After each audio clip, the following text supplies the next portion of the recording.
In Hagler's corner, Goody Petronelli, Pat Petronelli, and corner and lawyer Stephen Wainwright. So here we go. What's going on, family? I'm Scrapbookboxing, Museum of the Forgotten Fisticuffs series. I want to continue to examine 100 years of World Championship fights. We're looking at a Middleweight Championship contest in defense of the WBA-WBC crown. The champion is Alen. He's the man you're looking at right now. Marvin Hagler would be the contender. This will be Marvin Hagler's second opportunity at a Middleweight Championship contest. The first time was with Vito Antuofermo in 1979. That fight was a draw, and Hagler would not get his dream come true. Hagler, a natural southpaw. You see Hagler with his own right lead, but with the ability to convert. The ring announcer would be Howard Cosell. And the fight took place September 27, 1980 at Wimbledon Arena Stadium.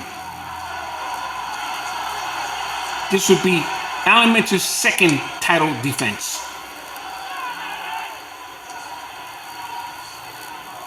Now, who was Alen? He was a southpaw. They called him Boom Boom. Fought from 1972 to 1981. He had a total bout career of 49 fights, 39 wins, 23 knockouts, and he would lose 9 of his fights. Very good exchange by these two men. Mentor would get the title from Vito Antuofermo. A minute 5 seconds into the round. Hagler would like to make sure. Now Hagler is to your right. He's actually looking at you, and he's to your left at this point. He's the southpaw. I must say, having covered one of the greatest southpaws in boxing history. Had a brilliant right jab, and he was known for his double right jab.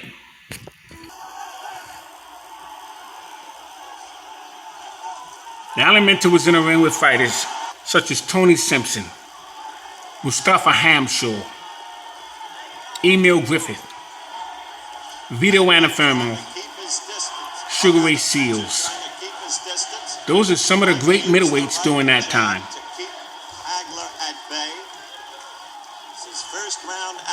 And you're going to notice that Marvin Hagler, after he defeats Alen, I won't describe to you how he will defeat him, but he will defeat him.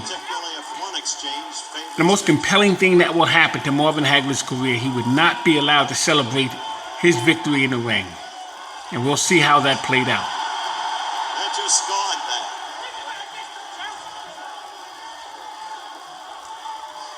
Briefly, Mentor appeared hurt a minute 5 seconds into the round from a short, chopping Hagler right. But Mentor, during the last half of this round, has been boxing effectively. And there, a good left. A beautiful right jab by Marvin Hagler. And the last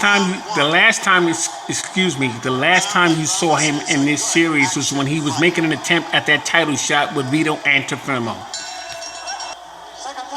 Now, he would defeat Vito Antuofermo in their second fight. We're back live via the satellite from London, England. Round 2 just underway. And Vito Antuofermo's cornerman, Panama Lewis, and Freddie Brown would not allow Vito Antuofermo to come out because he suffered what they claimed to be a headbutt. And Hagler would win by disqualification, but he would win the Middleweight Championship crowns. That was the last time you saw Marvin Hagler. But the fight before this fight, he fought Vito Antuofermo in 1979. That was the undercard of Sugar Ray Leonard and Wilfred Benitez. And he was fighting for the unification bout in the middleweight division.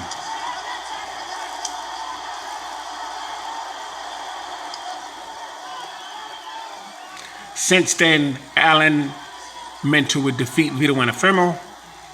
Hagler would defeat Vito Antuofermo, and Hagler would fight. A beautiful combination thrown by both men. Hagler would fight Vito Antuofermo in 1981 in the return go, and that's when Freddie Brown and Panama Lewis would not allow Vito Antuofermo to come out of the corner. Very good exchange between these two men. Hagler needs to go toe-to-toe with Alen. I believe he's the stronger fighter, and that's his game. Now, before this fight, Alen would call Marvin Hagler everything under the sink. Or as you say, under the sun. He would call the N-word and everything else in between.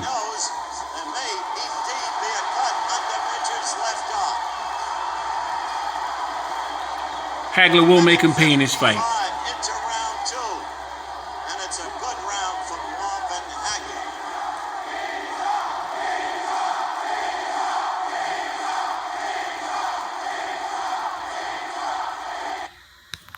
Oh, a right leg. Scored against Mitch. Hagler looking very, very good. Very sharp.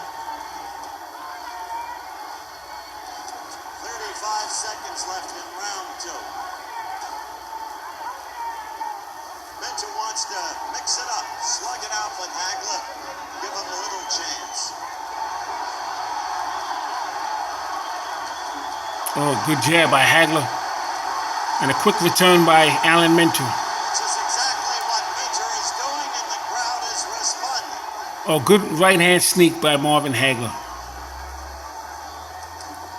We are coming to the end of round 2.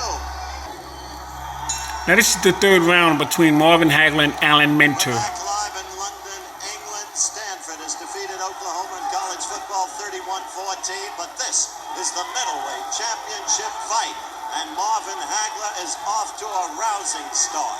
He had a big second round, though Minter is fighting. Oh, very good 1-2 by Marvin Hagler. Let you say Hagler scoring well with his left. Remember, Hagler can fight either way, southpaw or righty. He has the ability thus to confuse an opponent.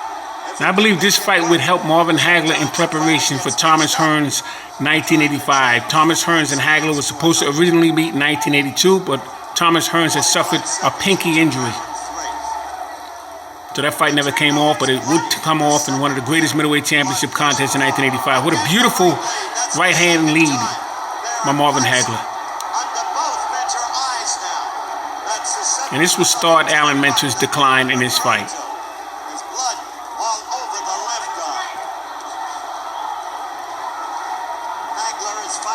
Oh, very good combinations thrown by Marvin Hagler. He ends with the left hand. Alen Minter is not comfortable at this time. His mouthpiece goes and he gets hit with triple left hooks. And it's just a matter of time. And he's about to go down and out with a few more combinations thrown from marvelous Marvin Hagler.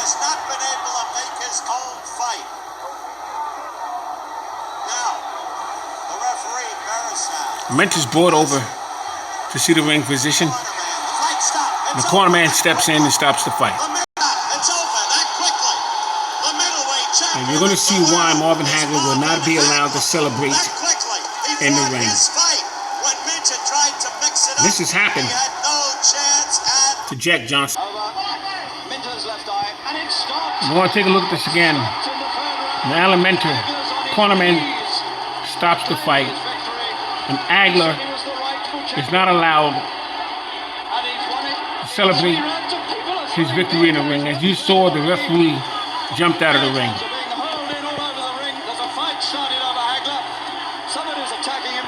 Hagler has to be protected. This is one of the most racist crowds that you're going to find. And this is what fighters had to go through. Black fighters had to go through this in the 1910s and 20s and 30s. In many foreign countries, even in their own country. But to think this would happen at this time in 1980 with Marvin Hagler. All he did was win the middleweight championship crown. And he's being attacked. And this was all stirred up by Alen Minter, as he called him every name, racist name in the book.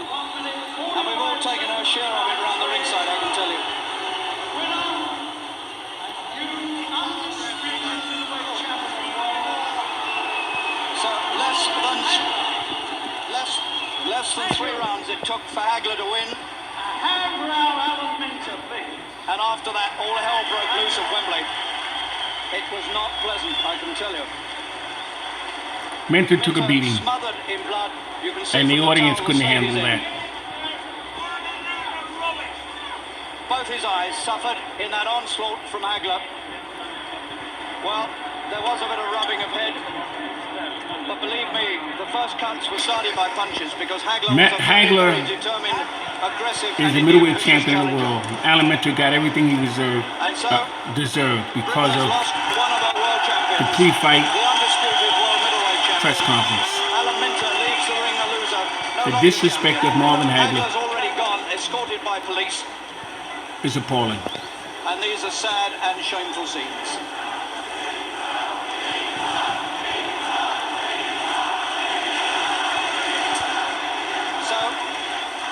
Middleweight championship that promised so much has dissolved and crashed into a really horrendous scene at Wembley. Bottles and cans were being hurled full of beer from all parts around the ringside. And even as I speak, people behind me are yelling abuse into the ring at that finish. A British boxing crowd wasn't able to accept defeat, and even the MC now has made respect to the announcer for calling it what it was, a disgusting scene. And I echo that. Marvin, congratulations on the some performance. Thank you very much. It's well deserved. I know that. Believe me, it didn't come easy. Were you surprised how easily it came? Well, you know, I was ready for the 15 rounds. I trained hard and everything. I punished his body, and I believe that's what you have to do. I give a lot of credit to Alen. He fought like a champion.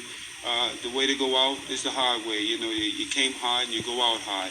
And so he should feel any embarrassment, anything like that.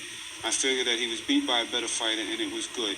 I leave rematch or whatever up to my manager and trainer, you know, and all the other people. But right now, what I want to do is relax a little bit and come back as a fighting champion. Wow, R.I.P. to Marvin Hagler. What a fighting champion. They were good, you know. Dignity, class, and well respected. Championship fight. I learned from the first time when I fought Antifomio. I wanted it real bad. I think I even wanted it, and I lightened up a lot, hoping that I can almost get it as a gift. I worked hard that fight there too, but this one here, I put in a little bit more. I went to school after the Antifomio fight, and my trainer and I we worked extra harder, and everything just come together. And I thanks for the sparring partners that I had. And like I said, you know, he was just falling into the right place that I wanted to put. Did you think all the cuts were caused by punches? They were, all by punches, good punch shots, you know, no complaints about anything. Everything was right on the money. I was in the best I've ever been, and I really felt great tonight. And I wanted to put him out cold. That was the way that I wanted to put him out. And I thank God that the referee stopped the fight the way that he did, because the man couldn't see, and I was taking advantage of that. And I was hoping that he would step in, and I think the referee done a great job so that nobody seriously get hurt. What did you think about those bad scenes afterwards? Well, it just showed me how famous that I was and how much, you know, you have to have a entree, you know, a way out or a way in, you know, and that's what I liked about it. But I'm glad to bring Alen back down to earth and hoping that he understands exactly what happened. And a champion has to keep his feet on the ground. And that's what it's all about. I like to see Hagler really call it the way it is. That was disgusting. Don't let anything uprule his head of yours, you know.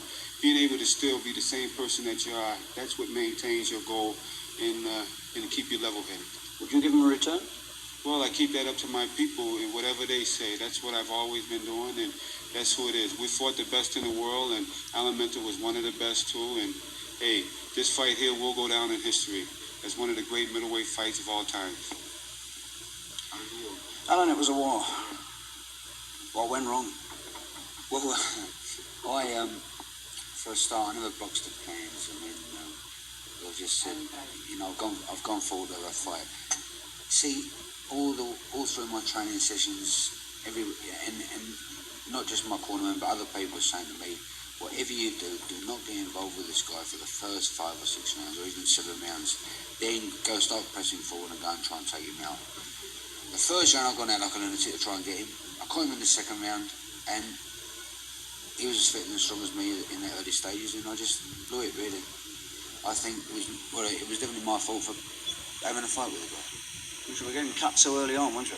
Well, this is the problem. You know, I got a cut early, and you know, mentally you think you know your category, you don't know how bad it is, and so early you think, right, I'm cut and still got 14 rounds to go, I could see if I can take him out, and that's what enters your mind. You know, if I never got injured, maybe I would have kept it at long range, I don't know. Frank Shane is introducing the champion. Weighing at 174 3/4 pounds from Philadelphia, Pennsylvania, the capable champion, Matthew Saad Muhammad. 26-year-old champion Matthew Saad Muhammad, former Matt Franklin, won the title in April 1979. The referee is Valdemar Schmidt from Puerto Rico. As we see the tail of the tape, Lopez, 29 years of age, has had more experience, more fights. The weigh-in this morning produced those weights: 174 1/4 for Saad Muhammad, 173 3/4. Again, showing that Lopez not only is in super condition, but had no problem making the weight. We watched him work this week, and he looked super sharp and feels that he's in the best shape of his career. He also feels that at age 28, he's more mature. He's had 3 other shots at the light heavyweight championship.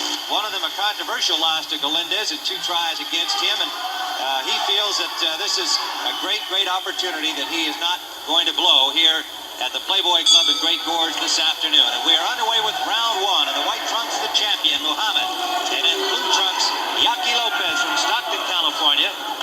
Born in Zacatecas, Mexico, has been living in Stockton for several years.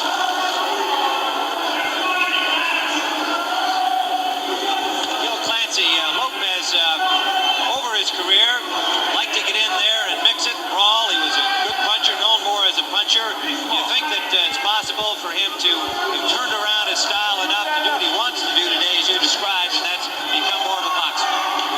Well, from my experience, that once he gets hit a couple of punches, he'll be right back to being the same Yaqui Lopez. He'll start standing still, trying to punch with Muhammad, and that will be fatal. Managed and trained by Jack Cruz, Benny Casey. They brought in Kareem Halal about 6 weeks ago, mainly as a psychological force, and he is working in the corner. He's been kind of a cheerleader for Lopez. He just stumbled back there, no real impact from Muhammad. Muhammad is co-managed by Frank Gelb and Bilal Muhammad, and trained by the veteran Sam Salmon.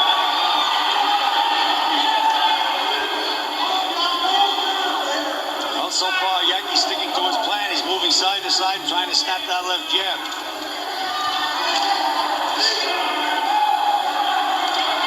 Muhammad has successfully defended his crown 3 times, defeating John Conte twice, knocking out an overmatched Louis Pergot on his last championship defense.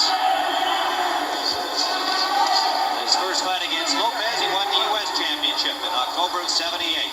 Stopped Lopez in the 11th round of what was described at that time as fight of the year.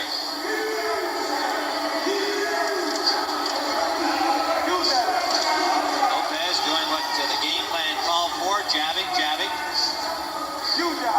His jab has not been effective. And when you jab, you have to jab so that you imagine that your punch is going right through the other fella. He's just about touching Muhammad with those jabs. And Muhammad is landing some heavy body punches. And a good right hand from Muhammad landed. He backs up Lopez. First round action.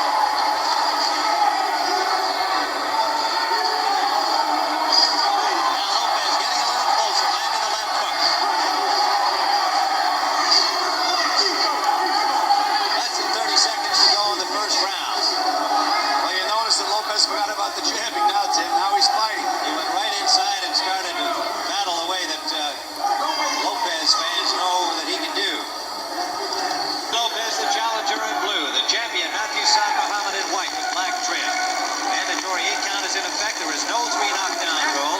That will be solely at the discretion of the referee. The count will continue after the bell in the event of a knockdown in the final 10 seconds. And that will apply except in the final round. Great George Playboy Club, McAfee, New Jersey.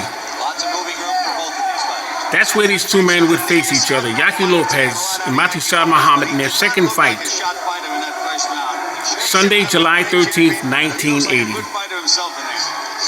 Certainly in incredible condition. He somewhat reluctantly told us during Now Lopez had total bouts of 76 fights, 61 wins, 15 losses, 39 knockouts, and he was stopped 6 times himself. Born in Mexico, but he was an Indian. Had very good punches. and had a lot of heart and determination. He would fight fighters such as Bash Ali, Michael Spinks, S.T. Gordon, Johnny Davis, James Scott, who he would lose to, Eddie Gonzalez, and Carlos Sugar De Leon. Mike Jamison would be an opponent for Mike Tyson. Being in with Michael Spinks, Matthew Saad Muhammad, and Mike Quarry. Stand-up group of names that Yaki Lopez would be in the ring with.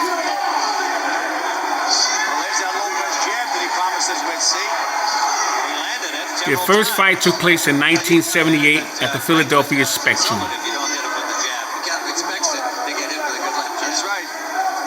The 8th round in that fight was a classic. Busting up, cutting. So we may see some interesting action here. Anything can happen in a fight like this. We have under a minute to go in round 2. 15-round WBC Light Heavyweight Championship. Next week, the other version, WBA. Here on the Sports Spectacular, 3 o'clock Eastern Time. Eddie Mustafa Muhammad, the former Eddie Gregory, against Jerry Martin, the man who ended James Scott his first loss.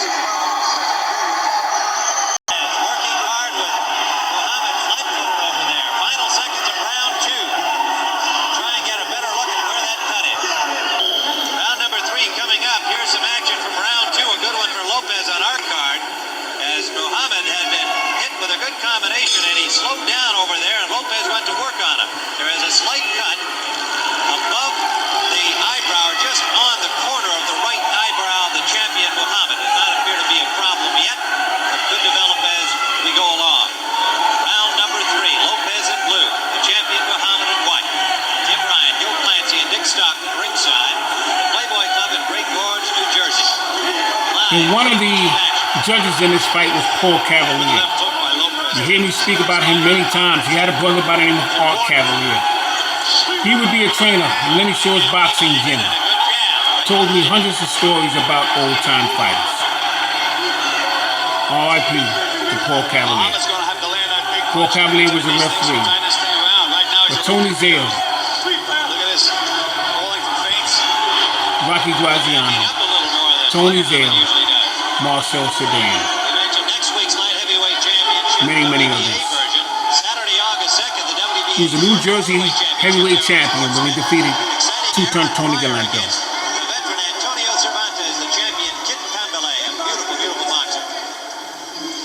Later in August, the delayed version of Pepino Cuevas, Thomas Hearns, the WBA welterweight championship. What a war that's going to be.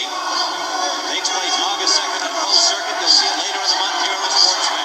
Then you notice that Jackie has completely abandoned his street fight plan.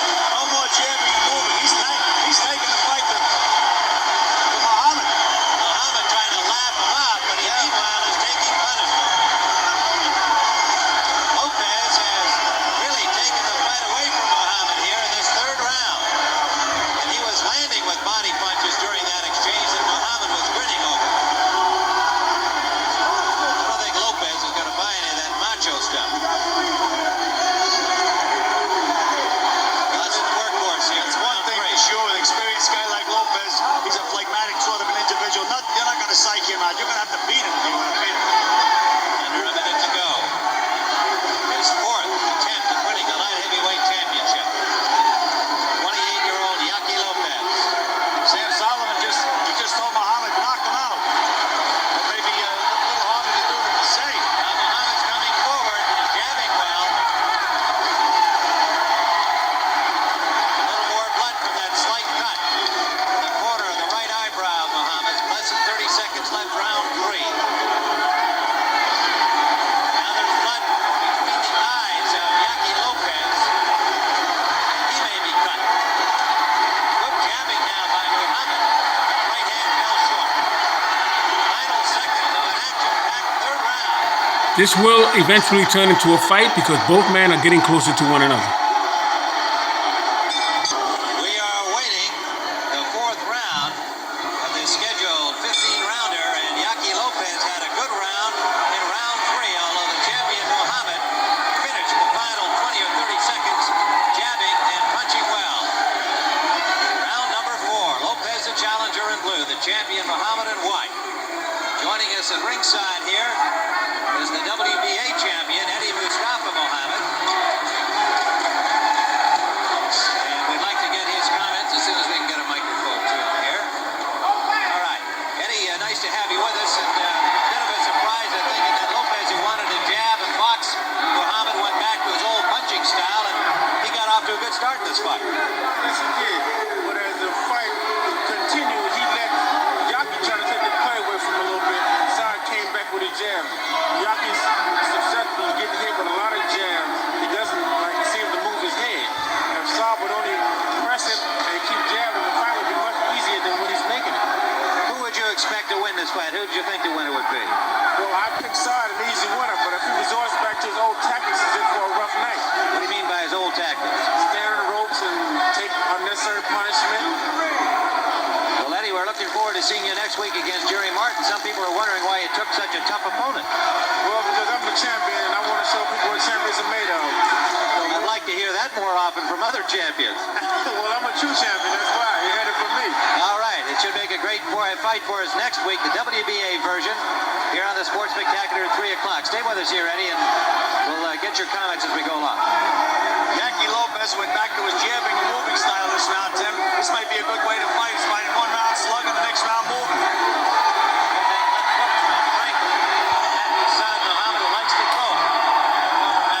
There is some blood right on the top of the bridge of the nose of Yaki Lopez.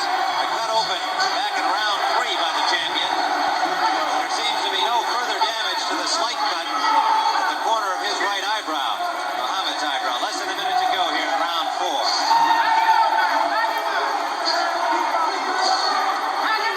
It's a great pace for a light heavyweight fight, Tim. Tremendous pace.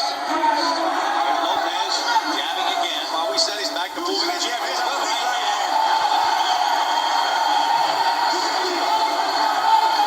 Muhammad did not appear to be hurt by that, but it was a good shot from Lopez. And a left hook landed from Lopez. The challenge in less than 30 seconds, round 4.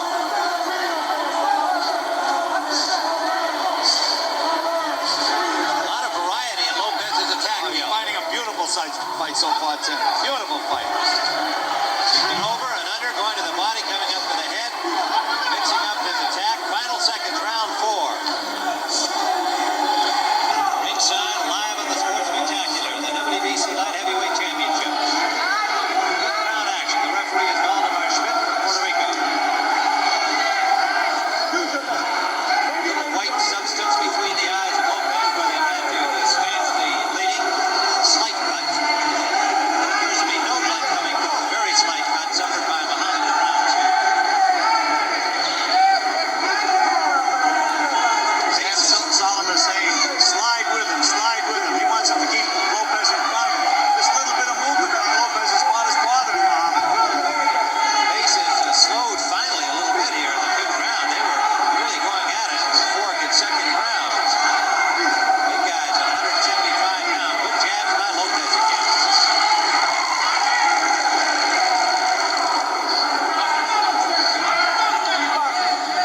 This is a rematch.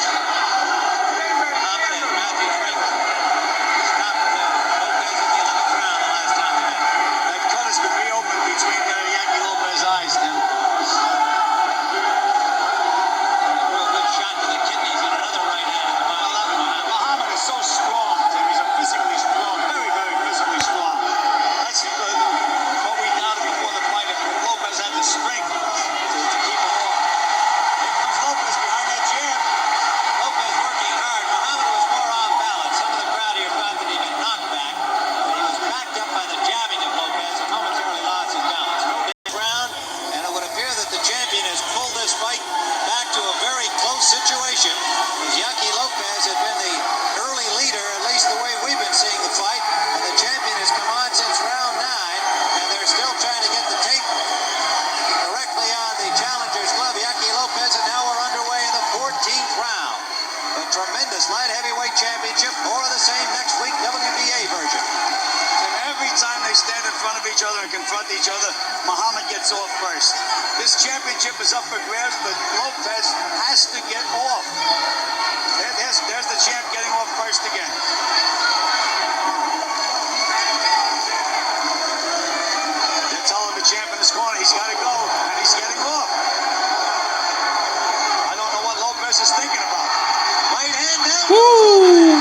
Beautiful, Right hand followed by a left hook. beautiful left hook uppercut combination First knockdown of the fight. Lopez is thrown by Matthew Saad Muhammad. ready to resume, but he was right. Freight train now. Here he comes. We're in the 14th round. 14th round. The champion with a right and a left sent the challenger Lopez to the canvas. And there's a solid left hook from Muhammad. Tim, you know, seeing Lopez fall like that, that's kind of... Down he goes again. No, this fight is just about over. That might be it as the champion His nose is Muhammad busted. with a comeback here late in this fight. From round 9 on, looks like he's retained his championship, but Lopez is not ready to quit yet. Looks like Lopez's nose is broken, Tim. Bleeding heavily from the nose now. That one left hook did it. He's in trouble, and Muhammad just measuring him now. The champion would appear to have retained his title. Lopez is done. This fight is over. There is no 3 knockdown rule. It's at the discretion of the referee. They can just toss the towel in because no way Lopez is going to be able to compete with Muhammad unless Muhammad gets careless and Lopez gets lucky. Trying to stay alive in a fight that he led early. But the champion trying to come up with a big one and finish him. His adrenaline is up now, Tim. He saw him fall down. That's like 5 minutes rest. Good right hand. That's it. That's it. That's it. The referee has said it is all over. Matthew Saad Muhammad remains With a 14th WBC light heavyweight champion of the world. has retained the WBC light heavyweight championship. Look at the stronger as the fight went on, wound up with a knockout victory in the 14th round. Lopez valiantly getting up from the canvas 3 times before finally the referee Valdemar Schmidt said that's enough. And Saad Muhammad has now successfully defended his WBC crown for the 4th time. Tim, this is a case of where the champion he would not give up that title. He would not give it up. He sure would not, and he did not. And we'll return to talk with him after this commercial. All right, there's the champion, Matthew Saad Muhammad, defending his title for the 4th time, WBC version of the light heavyweight crown. Here's the official announcement from announcer Frank Shane, a 14th round knockout. 2 minutes, 3 seconds of the 14th round. The winner by a TKO and still the World Boxing Council light heavyweight champion, Matt Franklin. Well, there he is, the former Matt Franklin, now Matthew Saad Muhammad, 203 in the 14th round. A great comeback effort against the challenger we had ahead on our card, Jackie Lopez. And Dick Stockton will be talking with the champion and the challenger when we return. Winning this fight, I'm sure you knew it going into the late rounds, especially after the 8th. Tell me about your thoughts. I got a little bit tired, see. My legs You got tired. gone a little bit, and then I started battling with him. See, that's my whole problem there.